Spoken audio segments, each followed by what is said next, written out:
교독하겠습니다. 그가 나를 데리고 성전문에 이르시니 성전의 양면이 동쪽을 향하였는데 그 문지방 밑에서 물이 나와 동쪽으로 흐르다가 성전 오른쪽 제단 남쪽으로 흘러 내리더라. 2절을 읽어주시면 됩니다. 시작.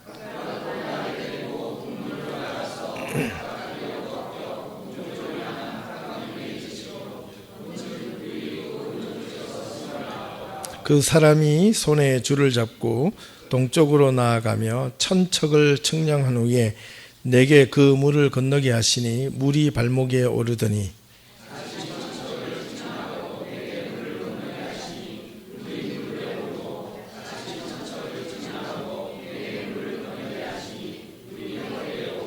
다시 천척을 측량하시니 물이 내가 건너지 못할 강이 된지라.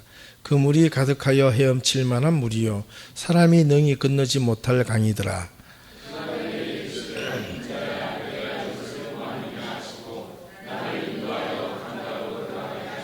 내가 돌아가니 강 좌우편에 나무가 심이 많더라.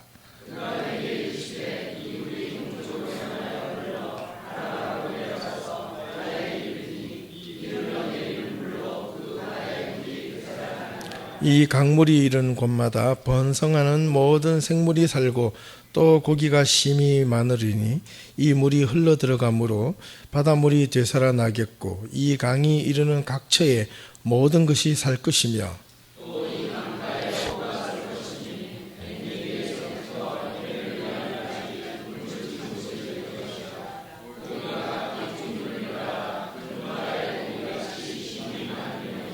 그 진펄과 개펄은 되살아나지 못하고 소금 땅이 될 것이며 위에는 각종 먹을 과실나무가 자라서 그 잎이 시들지 아니하며 열매가 끊이지 아니하고 달마다 새 열매를 맺으리니 그 물이 성소를 통하여 나옴이라. 그 열매는 먹을 만하고 그 잎사귀는 약재료가 되리라. 아멘. 이충익 목사님, 은혜, 작은 것을 소중히 여기는 마음이란 제목으로 말씀 전해 주시겠습니다. 예, 고맙습니다, 여러분. 한 주간도 평안하셨죠? 예. 제가 캐나다 생활한 지 한 20년 되는 것 같은데요. 이런 따뜻한 2월은 처음인 것 같습니다. 예. 원래 캐나다 2월이 제일 추운 달인데, 오늘은 뭐 거의 봄을 맞이한 그런 느낌이네요. 예. 날씨가 좋은 건 좋은데, 이 시간이 제일 나른하고 또 이렇게 나도 모르게 눈이 감길 그럴 시간입니다. 예. 우리 말씀에 좀 집중해서 은혜의 시간이 되기를 다시 한번 소망해 봅니다. 우리 옆에 있는 분들하고 이렇게 한번 인사해 보도록 하겠습니다. 무엇에든 감사하며 삽시다. 한번 인사해 보시겠어요? 예. 여러분, 무엇이든 그리고 어떤 일에든 감사하며 살아가시기 바랍니다. 혹시 시를 좋아하시나요? 시? 예. 시는 먹는 건 아닙니다. 예. 시인들이 많이 사용하는 소재 가운데 하나가 꽃입니다. 오늘 말씀을 시작하기 전에 여러분에게 두 편의 시를 제가 낭송해 드리려고 합니다. 공교롭게도 시의 제목이 똑같습니다. 두 시 다 제목이 그 꽃이라고 하는 시입니다. 그 꽃. 첫 번째 시는 정연복 시인이 쓴 그 꽃이라는 시이고요. 두 번째 시는 고은 시인이 쓴 그 꽃이라고 하는 시입니다. 먼저 정연복 시인의 그 꽃이라고 하는 시를 여러분에게 먼저 낭송해 드리겠습니다. 한번 올려주시겠어요?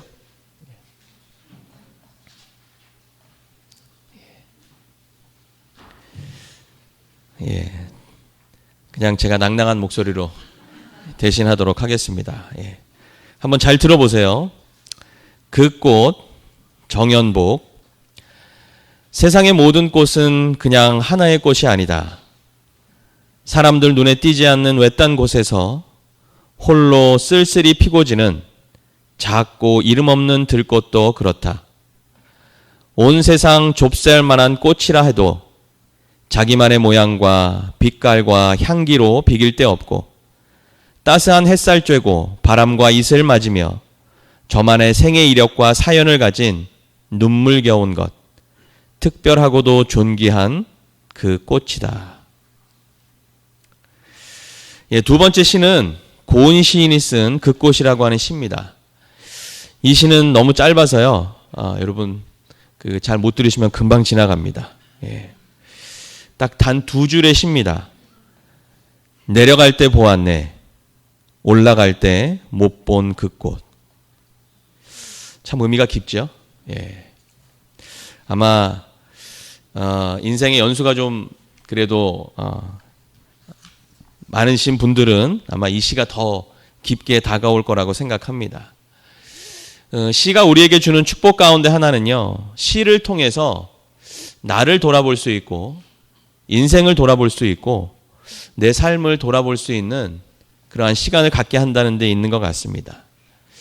시인들은 그 내면에서 경험되어지는 수백 가지의 감정들, 그리고 삶 속에서 만나게 되는 수백 가지의 질문들에 대해서 나름대로 느끼고 깨닫게 된 것을 이 시라고 하는 아주 함축적인 문장 안에 그 의미를 담아내려고 노력하고 있죠. 그래서 시 안에는 한 단어, 한 문장 안에 많은 의미가 담겨지게 되는 것입니다. 여러분, 위에서 읽은 이 두 편의 시를 들어보시고 이 시가 담고 있는 의미가 무엇이라고 생각하십니까? 제 개인적인 생각이지만 첫 번째 시에서 이 정연복이라고 하는 시인은요, 이 세상에 의미가 없는 곳은 없다고 말하고 싶어 하는 것 같아요. 의미 없는 것은 없다. 아무리 우리가 보기에 이름 없고 보잘것 없어 보이는 들판에 피어 있는 작은 꽃이라고 하더라도 그 꽃에는 자기만의 모양, 빛깔, 향기, 그리고 어느 것과도 견주어서 비길 수 없는 그 꽃들만의 이력과 그리고 사연을 담고 있다고 하는 것이죠. 그래서 시인은요, 모든 꽃들은 자신들이 가진 눈물겨운 사연 하나만으로도 매우 특별하고 존귀한 존재다. 그 꽃이다. 이런 의미를 이야기하고 있습니다. 우리도 마찬가지라고 생각합니다. 이 세상에 의미 없는 인생은 없다고 생각해요. 우리들이 지나온 인생이라고 하는 시간을 통해서 만들어지는 나만의 모양, 나만의 빛깔, 나만의 향기가 있고요.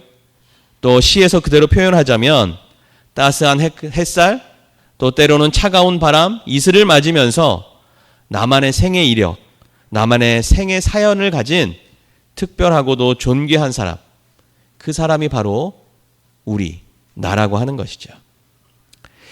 우리 두 번째 읽었던 고은 시인에 등장하는 그 꽃은 산에 올라갈 때는 발견하지 않았어요. 발견되지 못했어요. 산에 올라갈 때는 그냥 지나쳐 버렸는데 산을 내려오다 보니까 그 자리에 꽃이 있었음이 보였다고 하는 것입니다.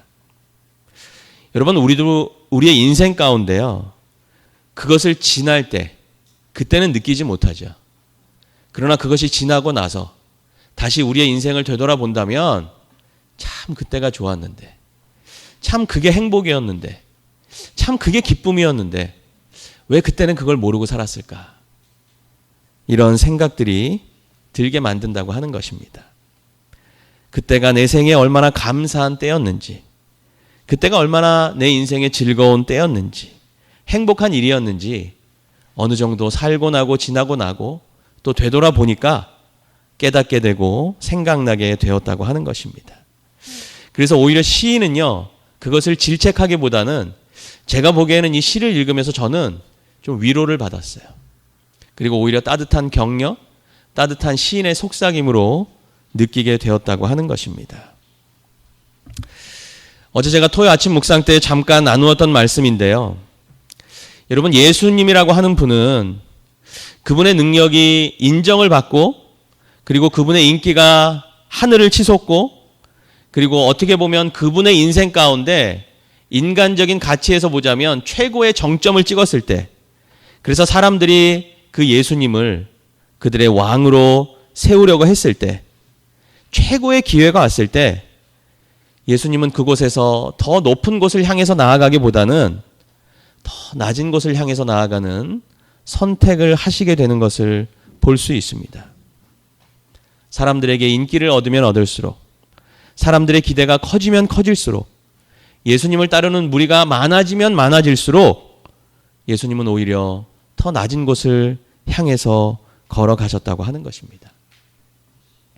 인간이라고 한다면 저 같아도요, 누군가로부터 인정을 받을 때, 오히려 사람들의 인정이 더욱더 많아질 때, 그리고 저의 인기가 점점 더 높아질 때, 그리고 그 순간이, 지금 이 순간이 내 인생의 최고의 인기를 찍는, 정점을 찍는 그런 다시 오지 않을 기회라는 생각이 들 때 아마 저의 선택은 더 큰 것을 향한 선택, 더 성공을 향한 선택, 더 큰 명예를 향한 그러한 선택을 하고 싶어 했을 것입니다.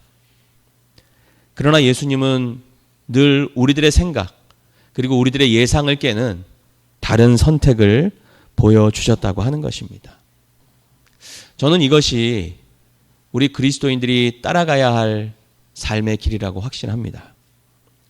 너무 커지는데, 성공하는데, 알려지는데 우리들의 마음과 눈이 늘 높은 곳을 향하여만 있다면 우리는 우리의 일상에서 주어지는 어찌 보면 소소한, 어찌 보면 작은 그러한 은혜와 기쁨들을 놓치며 살아갈 수 있기 때문이라고 하는 것이에요.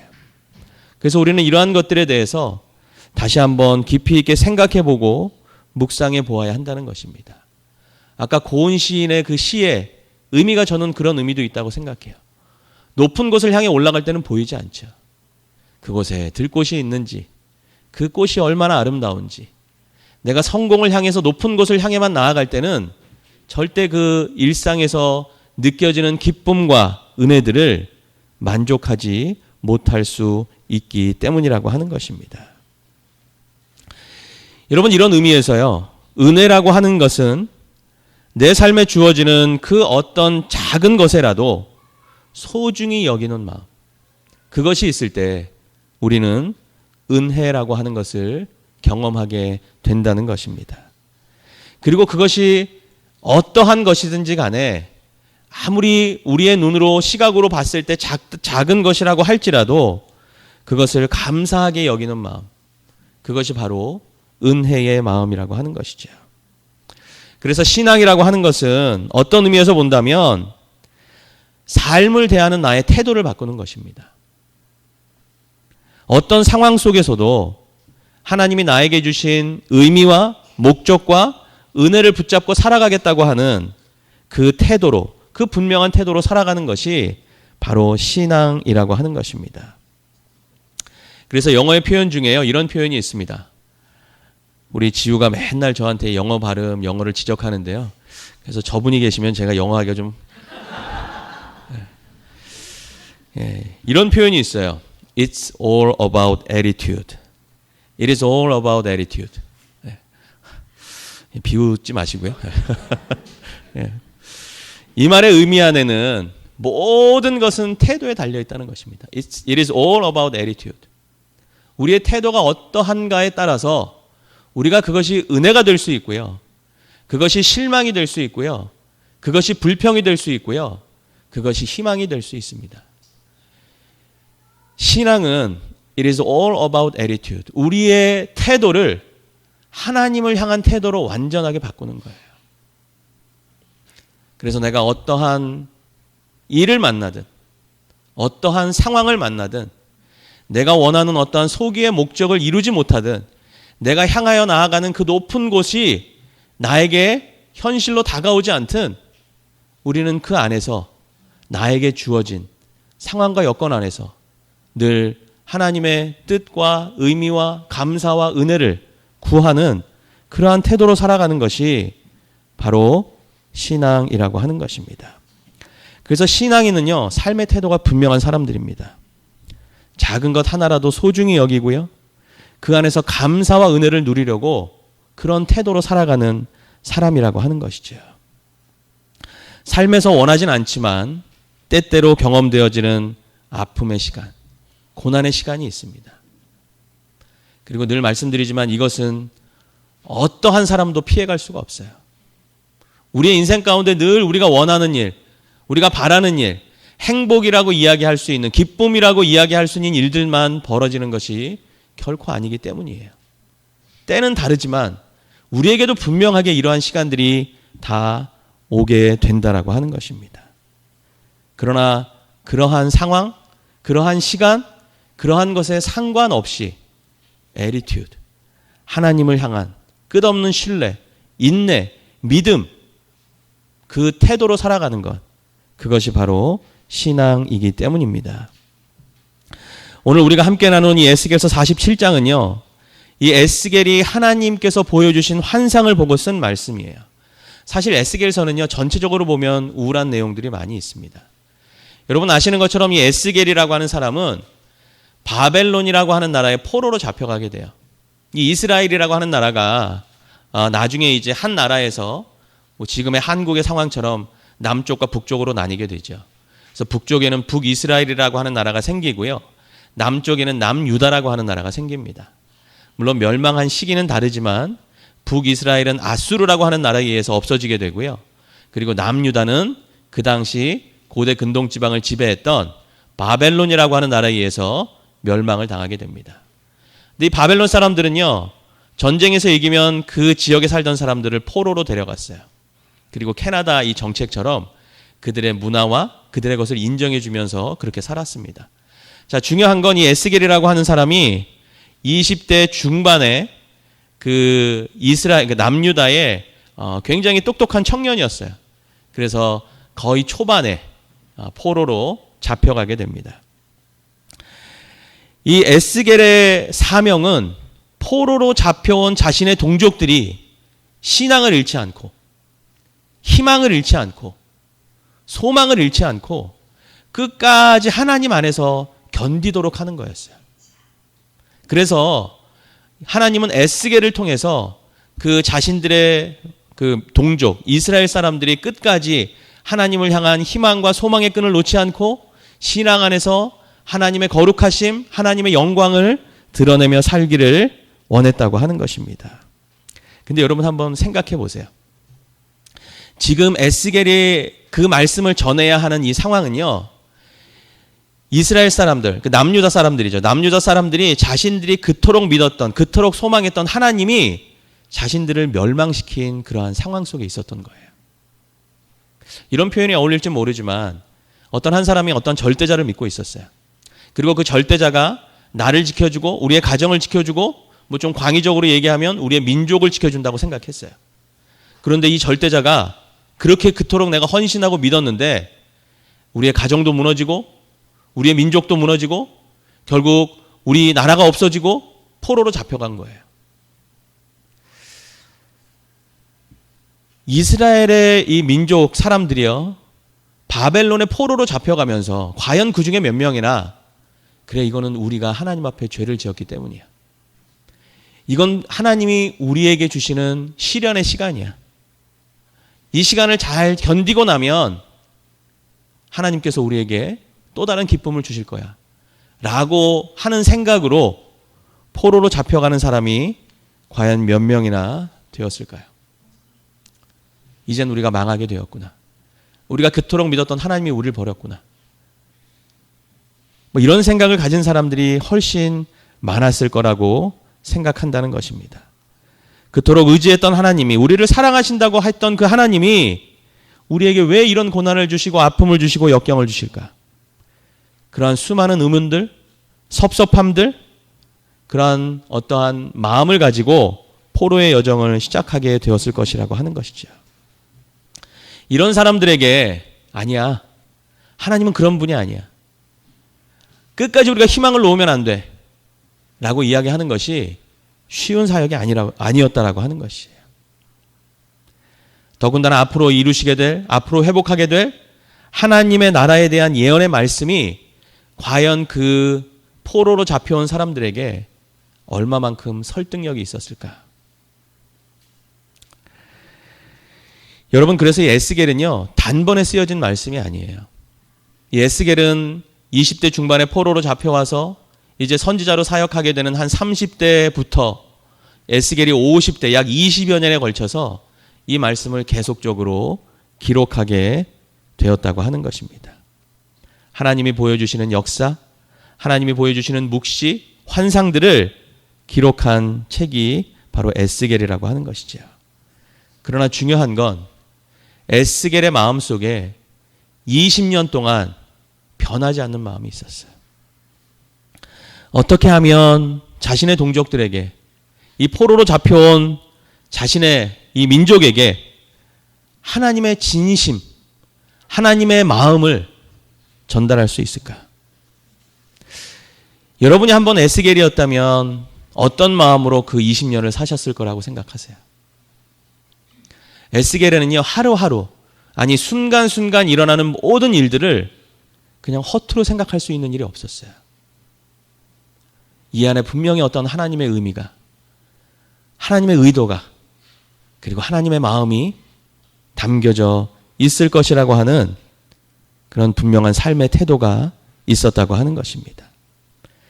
매일매일 하나님이 주시는 마음과 생각과 은혜, 그것을 자신의 일상 속에, 그 소소한 일상 속에서 경험하지 못했다면 에스겔의 20년은 아마 견딜 수 없는 엄청난 지옥과 같은 삶이었을 것이라고 하는 것입니다. 그래서 에스겔은 누구보다도 오늘 본문에 기록되어 있는 이 스며듦이라고 하는 의미를 잘 이해했을 것이라고 하는 것이에요. 다시 한번 말씀드리지만 삶에서 일어나고 있는 작지만 그리고 소소하지만 그러한 일들을 통해 경험되어지는 그 하나님의 스며듦의 은혜가 얼마만큼 중요한 것인지를 잘 알고 있었다고 하는 것이죠. 결국 하나님은 에스겔을 통해서 이스라엘의 회복에 대한 환상을 보여주고 계십니다. 오늘 본문의 내용이죠. 환상의 내용은 물이었어요. 그러나 환상을 보여주신 목적은 회복이었습니다. 언젠간 회복할 것이고, 언젠간 돌이킬 것이고, 그리고 언젠가는 너희를 제자리에 돌려놓으실 거라고 하는 것이었죠. 이 회복의 은혜의 시작은 오늘 본문에 있는 말씀처럼 성전문 아래 작은 틈새, 그 틈새 사이로 흐르는 물의 스며듦으로부터 시작한다고 말씀하고 계세요. 우리는 소위 은혜를 이야기하면 뭔가 넘치는 은혜를 상상합니다. 어떻게 보면 콸콸 넘치는 은혜, 철철 넘치는 은혜, 이런 은혜들을 생각하게 되죠. 그러나 은혜라고 하는 것은 어찌 보면 오늘 본문의 표현처럼 이 하루하루 스며듦의 은혜로부터 시작하는 것이 은혜라고 하는 것이죠. 오늘 본문 3절에서 5절에 보시면 그 스며듦으로 시작하는 은혜의 물이 나중에 어떻게 되는지에 대해서 말씀해 주고 있습니다. 우리 3절부터 5절 말씀 같이 한번 함께 합독하도록 하겠습니다. 자, 같이 한번 합독할까요?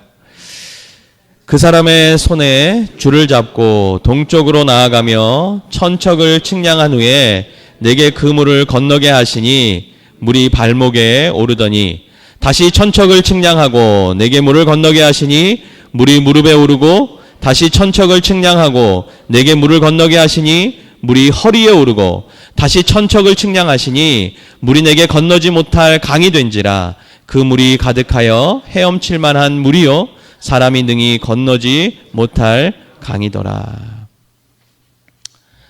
여러분, 이 스며듦으로 시작한 이 물이요 이제 천척, 그 후에 가서 거기에 보니까 그 물이 발목에 차오를 정도로 물이 된 거예요. 또 천척을 측량해서 가서 보니까 이번에는 허리까지 찰 수 있는 만큼의 물이 된 거죠. 그리고 또 천척을 측량해서 그곳에 가서 물의 깊이를 재보니까 나중에는 내가 건널 수 없을 만큼의 물이 그곳에 차 있더라라고 하는 것입니다. 이 스며듦이라고 하는 것이 아무것도 아닌 것 같지만 결국 스며듦으로부터 시작한 은혜가 우리의 삶을 온전하고 완전한 은혜로 채워간다라고 하는 것입니다.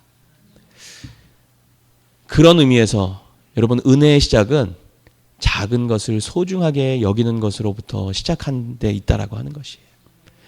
우리가 그냥 지나칠 수 없는 것들, 우리의 삶 속에서 일어나는 이 일상들이 모이고 쌓여서 언젠가 우리의 삶에 하나님의 은혜로 채워가게 된다라고 하는 것입니다.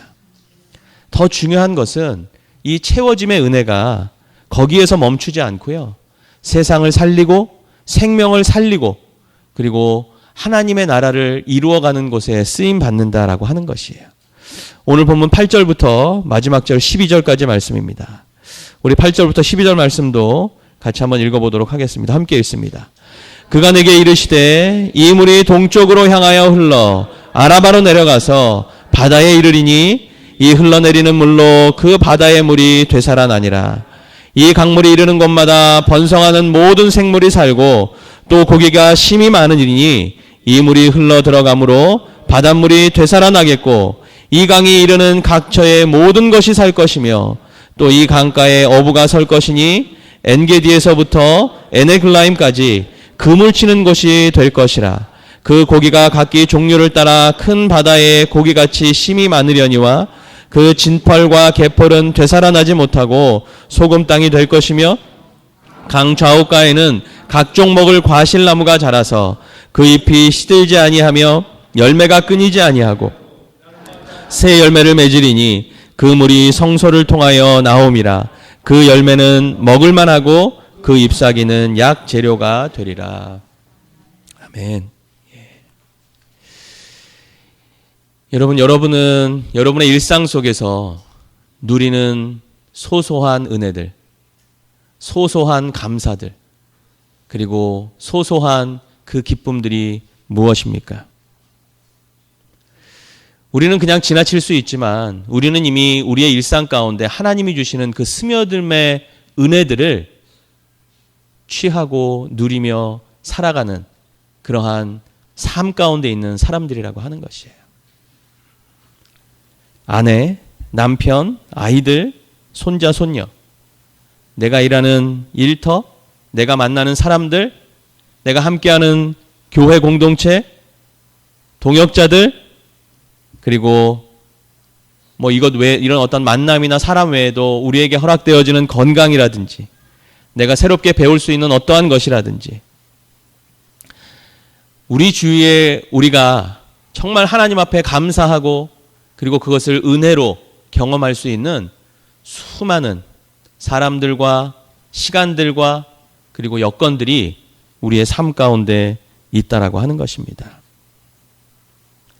또 공동체 안에서 내가 어렵고 힘든 일을 경험할 때 나를 위해 기도해 주는 사람들, 나에게 격려해 주는 사람들, 위로해 주는 사람들, 같이 아파해 줄 수 있는 동지들, 여러분 이러한 모든 것들이 우리가 누리고 우리가 감사하고 또 우리가 경험해야 할 은혜들이라고 하는 것이죠.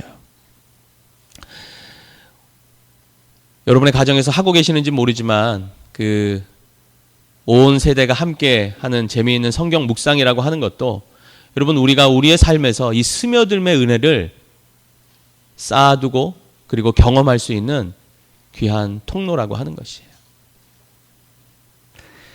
다시 한번 말씀드리지만 하나님은 이미 우리들에게 감사할 수 있는 또 경험할 수 있는 그러한 은혜의 삶과 시간과 사람들을 허락해 주셨다고 하는 것입니다.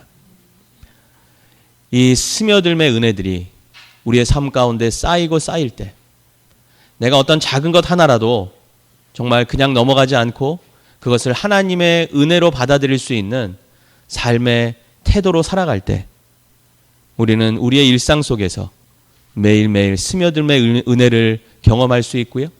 이 스며들매 은혜를 통해서 결국 우리들의 삶이 풍성한 은혜로 채워질 수 있게 된다고 하는 것입니다.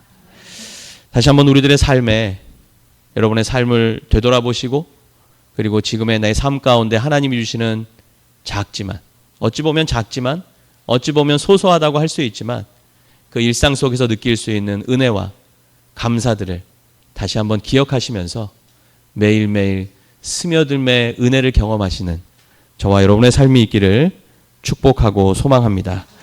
함께 기도하도록 하겠습니다.